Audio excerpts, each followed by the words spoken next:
మెహుల్ ఇంకా ఆలియాలు జైకాల్ ఆర్మీకి చెందిన మొత్తం హెలికాప్టర్లను పేల్చివేస్తారు. ఇంకా సూర్య వెనక్కి పారిపోయాడు. కానీ మెహుల్కు ఇప్పటివరకు బుల్బులేయా సైంటిస్ట్ గురించి తెలియడం లేదు. మెహుల్ వెంటనే బిల్డింగ్ కిందకు వెళ్లి ఆలియా వద్దకు వెళతాడు. ఆలియా, నీకేమైనా దెబ్బలు తగిలాయా? సార్, ఆ బుల్బులేయా సైంటిస్ట్. ఏమైంది బుల్బులేయా సైంటిస్ట్ కి? అప్పుడు ఆలియా మెహుల్కు చెబుతుంది జైకాల్ యొక్క రైట్ హ్యాండ్ అయిన సూర్య బుల్బులేయా సైంటిస్ట్ ని తుపాకీతో కాల్చాడని.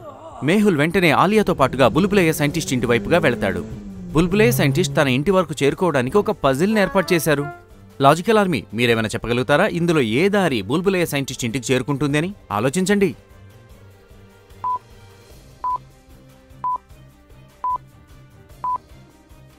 రహదారి ఏ సైంటిస్ట్ ఇంటికి వెళ్తుంది ఈ విధంగా. మెహుల్ ఆలియాలు రహదారి ఏని తీసుకుని సైంటిస్ట్ ఇంటికి చేరుకుంటారు. కానీ అక్కడి దృశ్యం చూశాక మెహుల్కి కాళ్ల కింద భూమి కదిలిపోతుంది. బుల్బులేయా సైంటిస్ట్ ఇల్లు సగం పైగా ధ్వంసమైపోయింది. ఇంటికి చుట్టుపక్కల అక్కడక్కడ మంటలు మండుతున్నాయి. ఎలా అనిపిస్తోందంటే ఇక్కడ ఒక పెద్ద యుద్ధం జరిగినట్టు. బుల్బులేయా సైంటిస్ట్ ఎక్కడ కనిపించట్లేదు. ఆలియా, నువ్వు వెళ్ళి అటువైపు చూడు. ఆలియా రైట్ సైడ్ వెళ్లి సైంటిస్ట్ కోసం వెతుకుతూ ఉంది. ఇంకా మెహుల్ ఇంటి లోపల సెర్చ్ చేస్తున్నాడు. సైంటిస్ట్, నువ్వెక్కడా? సైంటిస్ట్! మెహుల్ ఆ ధ్వంసమైన ఇంటిలో ప్రతి మూల వెతుకుతున్నాడు. కానీ బుల్బులేయా సైంటిస్ట్ జాడ ఏమాత్రం తెలియట్లేదు. ఒకవేళ జైకాల్ ఆర్మీ బుల్బులేయా సైంటిస్ట్ ని... మెహుల్ వేగంగా పరిగెట్టుకుంటూ బయటికి వస్తాడు. ఇంకా ఆలియాని పిలుస్తాడు. ఆలియా, వెంటనే ఇక్కడికి రా. ఆలియా ఒక చెట్టు మీదకు వెళ్లి 4 వైపులా చూస్తోంది. కానీ అంతలోనే మెహుల్కి ఒక డౌట్ వస్తుంది. ఇక్కడ ఖచ్చితంగా ఎవరో ఉన్నారు. లాజికల్ ఆర్మీ, మెహుల్కి అలా ఎందుకు అనిపించింది అక్కడ ఎవరో ఉన్నారని? ఆలోచించండి.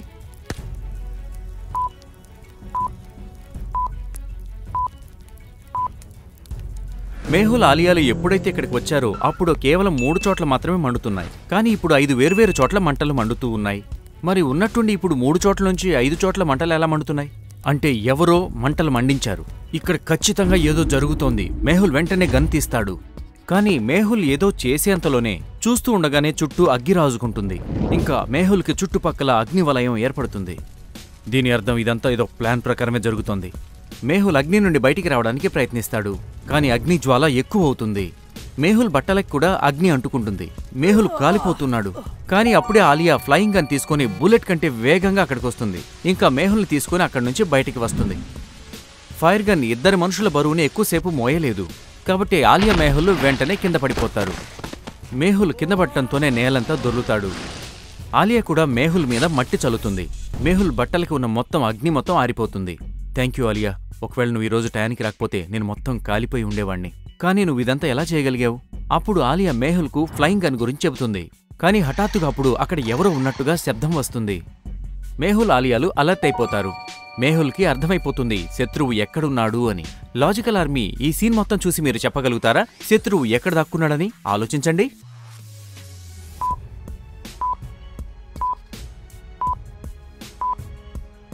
లెఫ్ట్ సైడ్ ఉన్న పొదల్ని చూడండి. మిగతా అన్ని చోట్ల ఉన్న పొదలు కదలకుండా ఉన్నాయి. కానీ ఇక్కడి పొదలు కదులుతూ ఉన్నాయి. అంటే ఖచ్చితంగా ఇక్కడ ఎవరో దాక్కుని ఉన్నారు. మెహుల్ మెల్లమెల్లగా పొదల వైపుగా నడుస్తున్నాడు. మెహుల్ అలా లోపలికి వెళ్ళగా అక్కడ ఒక రోబోట్ కారు ఉంటుంది. Interesting, very very interesting. అంటే దీని అర్థం జైకాల్ ఆర్మీ దీని నుంచే మొత్తం ట్రాక్ చేస్తోంది. మెహుల్ ఆ రోబోట్ కార్ని పట్టుకుంటాడు. కానీ ఎప్పుడైతే మెహుల్ రోబోట్ కార్ పై చేయి వేస్తాడో రోబోట్ కార్ మీద రెడ్ అలారం మోగుతుంది. ఆలియా, పరిగెత్తు! బాంబు ఎంతగా పేలిందంటే మెహుల్ ఆలియాలు పూర్తిగా గాయపడతారు. మెహుల్ ఎలాగోలా చేసి లేచి నిలబడతాడు. కానీ ఆలియా స్పృహ కోల్పోతుంది. కళ్ళు తెరువు ఆలియా, ఆలియా కళ్ళు తెరువు నువ్వు. కానీ ఆలియాకి స్పృహ రాదు. మెహుల్ వెంటనే ఆలియాని తీసుకొని బయలుదేరతాడు. మెహుల్ చాలా వేగంగా కార్ని నడుపుతాడు. ఇంకా డాక్టర్ సంజన దగ్గరకు వెళతాడు. కానీ ల్యాబ్ యొక్క తలుపు ఒక పాస్వర్డ్తో ఉంటుంది. రాహుల్ వయసు 10 సంవత్సరాల క్రితం సచిన్ వయసుకి 3 రెట్లు. ఇంకా వచ్చే 10 ఏళ్ల తర్వాత రాహుల్ వయసు సచిన్ వయసుకు 2 రెట్లు అవుతుంది. కాబట్టి లాజికల్ ఆర్మీ, మీరు ఆలోచించి చెప్పండి రాహుల్ యొక్క ప్రజెంట్ వయసు ఎంత? ఆలోచించండి. 60, 50, 70 ఇంకా 65.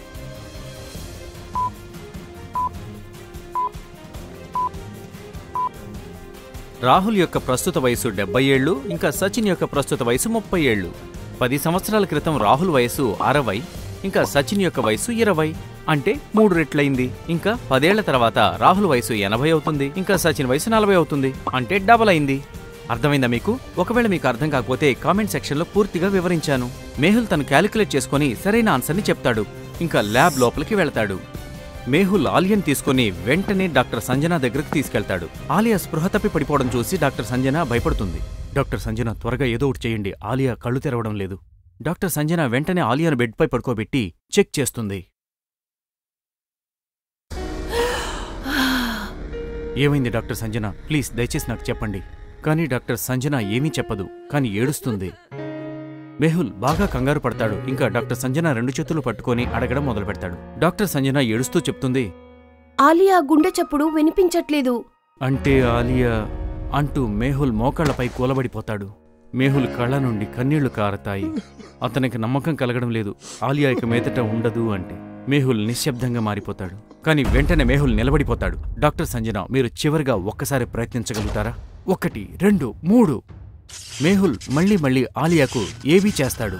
కానీ అప్పుడే ఆలియా లేచింది. ఇదిగో ఇదిగో.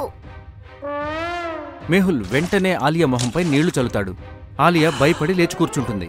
అరే, నేను ఫైట్ చేసినా కదా, ఇక్కడికెలా వచ్చా నేను? మేహుల్ ఇంకా డాక్టర్ సంజనాలు నవ్వసాగారు. ఏం లేదు ఆలియా, బాంబ్లాస్ట్ అవడం వల్ల నువ్వు స్పృహ కోల్పోయావు, అందుకే. మేహుల్ వాట్సాప్ కి ఒక వీడియో వస్తుంది. వీడియోలో బుల్బులే సైంటిస్ట్ ను కిడ్నాప్ చేసుంటారు. ఇంకా ఒక మనిషి తన ముఖానికి మాస్క్ వేసుకుని ఉంటాడు. సైంటిస్ట్ ను తలకిందులుగా వేలాడదీసి పాయింట్ బ్లాక్ లో గురిపెడతాడు. అది చూసి మేహుల్ చాలా కంగారు పడతాడు. ఆ మాస్క్ వేసుకున్న మనిషి మేహుల్ ని హెచ్చరిస్తాడు. మేహుల్, ఒకవేళ కాపాడదలుచుకుంటే సైంటిస్ట్ ని కాపాడడానికి రా. మేహుల్కి ఏమీ అర్థం కావటం లేదు బుల్బులయ్య సైంటిస్ట్ ను ఎక్కడ కిడ్నాప్ చేశారు అని. కానీ మ్యూల్కి ఒకటైతే అర్థమైంది, ఈ వీడియోని వేరే దేశం నుంచి పంపించారు. లాజికల్ ఆర్మీ, ఈ వీడియో చూసిన తర్వాత మీకేమైనా అర్థమైందా? ఇది వేరే దేశం నుంచి పంపించారని ఎలా తెలిసింది మేహుల్కి? ఆలోచించండి.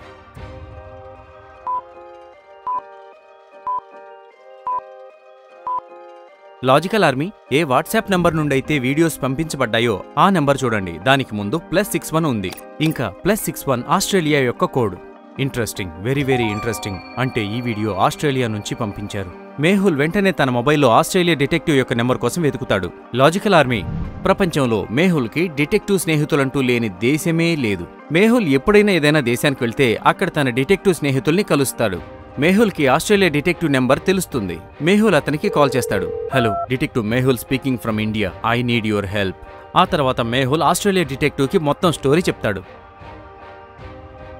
అప్పుడు ఆస్ట్రేలియా డిటెక్టివ్ జాన్ మేహుల్తో చెప్తాడు, ఈ అండర్ వరల్డ్ స్మగ్లర్స్ బుల్బులేయా సైంటిస్ట్ ను సిడ్నీలో కిడ్నాప్ చేసుంచారు. ఇంకా వాళ్ళు ఏ సమయంలోనైనా సైంటిస్ట్ ను చంపేస్తారు. Detective Australia in danger. I repeat, detective Australia in danger. Over over. ఇంకా కాల్ కట్ అయిపోతుంది.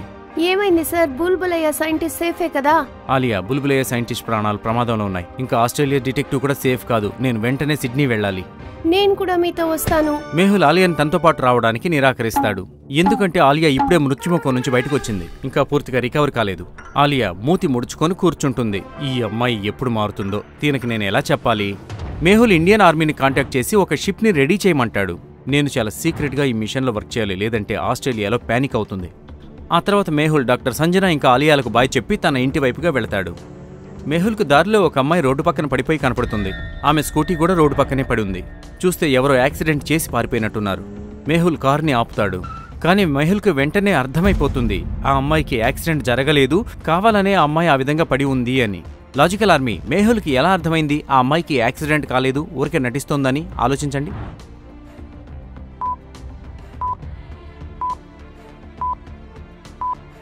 జాగ్రత్తగా చూడండి, ఆ అమ్మాయి దగ్గర రక్తం పడి ఉంది. ఇంకా అమ్మాయి కాలికి గాయమై ఉంది. కానీ ఆ గాయానికి పడి ఉన్న రక్తానికి అస్సలు సంబంధం లేదు. బ్లడ్ ఆ అమ్మాయి కంటే దూరంగా ఉంది. ఇంకా బైక్కి కూడా అసలు ఏం కాలేదు. ఆ అమ్మాయి కాలికి గాయమై ఉంది, కానీ రక్తం కారడం లేదు. కానీ రోడ్డు మీద బ్లడ్ పడి ఉంది, అది కూడా చాలా దూరంగా. ఇది ఎలా జరుగుతుంది అసలు? మేహుల్కి ఏదో తేడాగా అనిపిస్తుంది. అందువల్ల అతను తన గన్ లోడ్ చేసుకుని మెల్లమెల్లగా ఆ అమ్మాయి వైపుగా వెళతాడు. అయితే మేహుల్ ఎప్పుడైతే ఆ అమ్మాయి దగ్గరికి వెళతాడో అప్పుడే హఠాత్తుగా హ్యాండ్స్ అప్. నువ్వు ఏదైనా పిచ్చి పిచ్చి వేషాలు వేసావంటే నీ జీవితం పోతుంది. ఆ అమ్మాయి గన్ పాయింట్ లో మేహుల్ని పట్టుకుంటుంది. ఎవరు నువ్వు? నేను నిన్ను ఏమి ఇబ్బంది పెట్టాను? I am Sonia, female supari killer of Mumbai. Interesting, very very interesting. నన్ను చంపడానికి ఒక అమ్మాయి వచ్చిందా? సోనియా మేహుల్ని గట్టిగా కిక్ కొడుతుంది. మేహుల్ దూరంగా వెళ్లి పడిపోతాడు. What is interesting? నేను నిన్ను గన్ను లేకుండా ఇట్టే చంపేయగలను. ఇదే సరైన అవకాశం, ఇప్పుడు ఏదైనా చేయాలి. ఆ తర్వాత మేహుల్ సోనియాని ఛాలెంజ్ చేస్తాడు. ఇంకా వారిద్దరి మధ్య గొప్ప ఫైట్ నడుస్తుంది. సోనియా గత 5 సంవత్సరాలుగా అండర్ వరల్డ్తో పనిచేస్తూ ఉంది. అందువల్ల తనకి ఫైటింగ్ పట్ల మంచి అవగాహన ఉంది. అయితే ఆమె ఈరోజు ఫైట్ చేసేది డిటెక్టివ్ మేహుల్తో.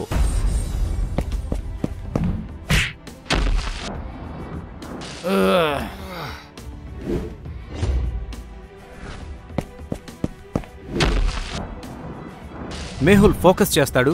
ఇంకా సోనియా ఎప్పుడైతే డైవ్ చేస్తుందో మేహుల్ ఆమె యొక్క కాలు పట్టుకుంటాడు. ఇంకా గాల్లో అటు ఇటు 2 సార్లు ఊపి విసిరివేస్తాడు. సోనియా నేరుగా వెళ్లి మేహుల్ యొక్క కారు మీద పడిపోతుంది. సోనియా పూర్తిగా గాయపడుతుంది. ఇంకా తన బాడీ నుంచి బ్లడ్ వస్తుంది. మేహుల్ వెంటనే పోలీస్ ఇంకా అంబులెన్స్ కి కాల్ చేస్తాడు. ఒక అమ్మాయి గాయపడింది, వెంటనే నా కరెంట్ లొకేషన్ కి అంబులెన్స్ ని పంపించండి. కొద్దిసేపటికి అక్కడికి ఒక అంబులెన్స్ వస్తుంది. ఇంకా అంబులెన్స్ యొక్క స్టాఫ్ కిందకి వస్తారు.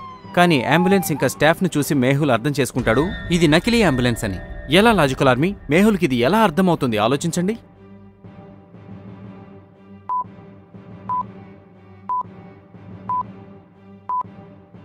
జాగ్రత్తగా చూడండి, అంబులెన్స్ లో ఒక్కళ్ళు కూడా ఫీమేల్ లేరు. మొత్తం మేల్ స్టాఫే. మేహుల్ కాల్ చేసినప్పుడు చెప్పాడు ఒక అమ్మాయి గాయపడింది అని. అంటే అంబులెన్స్ లో ఎవరో ఒకళ్ళు ఖచ్చితంగా ఫీమేల్ స్టాఫ్ ఉండాలి. అందుకే మేహుల్ కనిపిస్తుంది ఇక్కడేదో తేడా ఉంది అని. అంబులెన్స్లోని డాక్టర్ మేహుల్ దగ్గరికి వస్తాడు. సార్, మేము సోనియా గారిని తీసుకెళ్ళడానికి వచ్చాం. ఈ డాక్టర్కి ఎలా తెలుసు ఈ అమ్మాయి పేరు సోనియా అని? అంటే నాకు వచ్చిన డౌట్ నిజమేనమాట. మేహుల్కి ఏమీ అర్థం కావట్లేదు తను ఇప్పుడు ఏం చేయాలి అని. అందువల్ల మేహుల్ ఫోన్లో మాట్లాడుతున్నట్టుగా నటిస్తుంటాడు. It's okay sir, sure sir, I will tell you. అప్పుడు కాల్ కట్ చేసిన వెంటనే డాక్టర్తో అంటాడు తాను సోనియాతో ఒంటరిగా 2 నిమిషాలు మాట్లాడాలి అని. ఇంకా ఆ తర్వాత మీరు తీసుకెళ్లొచ్చు అంటాడు. మేహుల్ సోనియాని తన కార్లో తీసుకెళ్తాడు.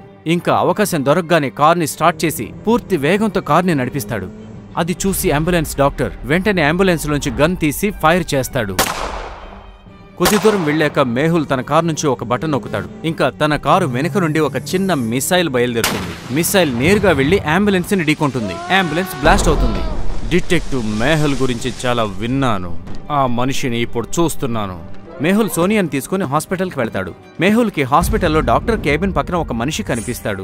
నాకిక్కడేదో తేడాగా అనిపిస్తోంది. అయితే మేహుల్ ఏదైనా చేయాలనుకునేంతలోనే ఆ మనిషి సోనియాని తుపాకీతో కాల్చి పారిపోతాడు. సోనియాను వెంటనే ఐసీయూలోకి తీసుకెళ్లి ఆపరేషన్ జరుగుతుంది. సోనియా ప్రాణం కాపాడబడుతుంది. మేహుల్ సోనియాకి పోలీస్ సెక్యూరిటీ ఏర్పాటు చేసి తన ఇంటికి వెళ్లిపోతాడు. మేహుల్ తన మొత్తం డాక్యుమెంట్స్ ఇంకా కావలసిన వస్తువులను ప్యాక్ చేసుకుని ఆర్మీ క్యాంప్ వైపుగా వెళ్తాడు.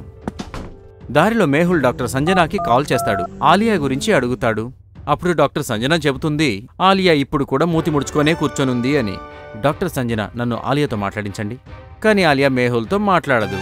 ఇంకా ఏం మాట్లాడకుండా డాక్టర్ దగ్గర నుంచి ల్యాబ్ వైపు వెళ్ళిపోతుంది. మేహుల్ కూడా త్వరగా ఆర్మీ క్యాంప్కి వెళ్ళాలి. అందువల్ల ఆలియా యొక్క పెంకితనాన్ని ఇగ్నోర్ చేసి కార్ నడిపించడం పైన ఫోకస్ పెడతాడు. మేహుల్ ఆర్మీ క్యాంప్కి చేరుకుంటాడు. క్యాంప్ యొక్క మెయిన్ గేట్లో ఒక సోల్జర్ మేహుల్ డీటెయిల్స్ ఎంట్రీ చేస్తాడు. మేహుల్ ఆ తర్వాత లోపలికి వెళ్తాడు. కానీ లోపలి దృశ్యం చూశాక మేహుల్కి డౌట్ వస్తుంది. లాజికల్ ఆర్మీ, మీరు చెప్పగలుగుతారా మేహుల్కి ఏం డౌట్ వచ్చింది అని?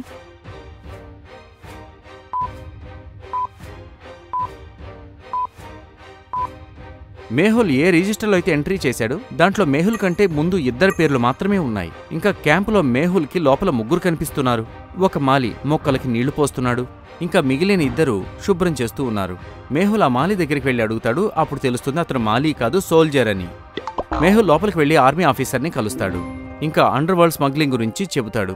ఆర్మీ ఆఫీసర్ వెంటనే కాల్ చేసి ఒక హెలికాప్టర్ని అరేంజ్ చేస్తాడు. మేహుల్, మా ఈ హెలికాప్టర్ నిన్ను షిప్ వరకు తీసుకుని వెళ్తుంది. అక్కడ నుండి నువ్వు ఈ రాత్రికి ఆస్ట్రేలియాకి వెళ్ళొచ్చు. Thank you captain. Mehul army ఆఫీసర్కి సెల్యూట్ చేసి హెలికాప్టర్లో బయలుదేరతాడు. అక్కడ హాస్పిటల్లో సోనియాకు స్పృహ వస్తుంది. ఆమె పోలీసులతో మేహుల్ గురించి అడుగుతుంది. కానీ పోలీసులకి మేహుల్ గురించి ఏమీ తెలియదు. ఒక పోలీసు సోనియాతో చెప్తాడు, నిన్ను నీతో పాటు ఉండేవాళ్లే తుపాకీతో కాల్చారు, కానీ డిటెక్టివ్ మేహులే నీ ప్రాణాల్ని కాపాడాడు. అది విని సోనియాకి కళ్ళలో నీళ్లు వస్తాయి. ఆమె ఎవరికోసమైతే ఇన్నేళ్లు పనిచేసిందో వాళ్లే ఆమెను చంపాలనుకున్నారు. సోనియా అప్పుడే డిసైడ్ చేసుకుంటుంది తాను డిటెక్టివ్ మేహుల్కి సహాయం చేయాలి అని. అక్కడ ఆర్మీ హెలికాప్టర్ మేహుల్ని షిప్ వరకు చేరుస్తుంది. తిరిగి వెళ్ళిపోతుంది. అది ఒక ఇండియన్ కార్గో షిప్. అది ఆస్ట్రేలియాకి వెళ్తోంది. మేహుల్ మొదటిసారి రాత్రిపూట సముద్రంపై ప్రయాణం చేస్తున్నాడు. ఈ జర్నీ చాలా అడ్వెంచరస్గా ఉంటుంది. అప్పుడే షిప్లోని ఒక వ్యక్తి మేహుల్కి కాఫీ ఇస్తాడు. మేహుల్ కాఫీ తాగుతూ అతనితో మాట్లాడతాడు. మీరు నాకు ఇంటర్నేషనల్ స్మగ్లర్స్ గురించి ఏదైనా చెప్పగలుగుతారా? సార్, మా ప్రయాణాలన్నీ కూడా రాత్రిపూటే నడుస్తూ ఉంటాయి. అందువల్ల మాకు వాటి గురించి ఏం తెలీదు. మేహుల్ ఆ వ్యక్తితో మాట్లాడతాడు. ఆ తర్వాత వెళ్లి పడుకుంటాడు. తర్వాతి ఉదయం షిప్ యొక్క మెంబర్ మేహుల్ని మేల్కొల్పుతాడు. అతను చెబుతాడు ఆస్ట్రేలియాకు చేరుకున్నాము అని. ఆ సమయానికి ఆస్ట్రేలియా తీరంలో 3 షిప్లు ఉన్నాయి. మేహుల్ అర్థం చేసుకుంటాడు ఆ మూడిట్లో ఒకటే ఇండియన్ షిప్ అని. అయితే మీరు చెప్పగలుగుతారా లాజికల్ ఆర్మీ, ఆ షిప్ ఏది అని, ఇంకా మేహుల్కి అలా ఎందుకు అనిపించిందని?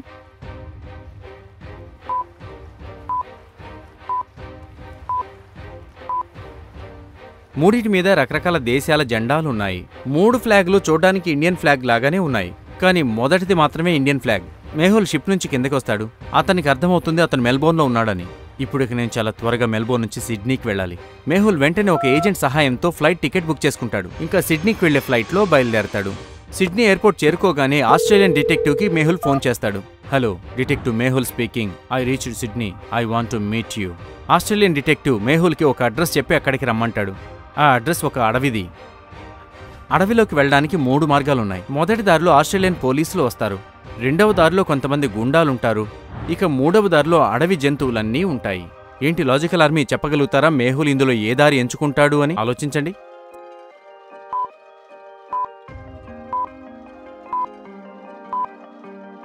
మేహుల్ ఆస్ట్రేలియాకి రహస్యంగా వచ్చాడు. అందువల్ల మొదటి దారిలో అతను వెళ్లలేడు. 3వ దారిలో ప్రమాదకరమైన జంతువులున్నాయి. ఆ దారి గుండా వెళ్లడం ఎంతో అపాయం. ఇక 2వ దారి దొంగలు, గూండాలది. ఇంకా మేహుల్ వాళ్ళతో ఎప్పుడు కొట్లాడుతూనే ఉంటాడు. కాబట్టి మేహుల్ 2వ దారే ఎంచుకుంటాడు. మేహుల్ తన ఏజెంట్ సహాయంతో చాలా ఆస్ట్రేలియన్ కరెన్సీని తీసుకుంటాడు. ఇంకా 2వ దారి గుండా అడవి లోపలికి వెళతాడు. ఏ విషయానికైతే భయపడ్డామో అదే జరిగింది. చాలా మంది దొంగలు మేహుల్ కార్ని నలువైపులా చుట్టుముట్టారు.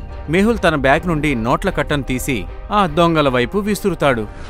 దొంగలందరూ ఇది చూసి సంతోషిస్తారు. ఇంకా మేహుల్కి సెల్యూట్ చేస్తారు. మేహుల్ వెళ్ళిపోతాడు. మేహుల్ అడవిలో ఆస్ట్రేలియన్ ఏజెంట్తో రహస్యంగా కలుస్తాడు. అండర్ గ్రౌండ్ గ్యాంగ్ ని పట్టుకోవడానికి, ఇంకా బుల్బులేయ సైంటిస్ట్ ని విడిపించడానికి ప్లానింగ్ చేస్తారు. లాజికల్ ఆర్మీ, మేహుల్ సిడ్నీలో బుల్బులేయ సైంటిస్ట్ ని విడిపించగలుగుతాడా? ఇంకా ఏం జరుగుతుంది మేహుల్ అండర్ వరల్డ్ డాన్ ని నేరుగా కలిసినప్పుడు? చూద్దాం వచ్చే ఎపిసోడ్లో ఏం జరుగుతుంది. Thank you.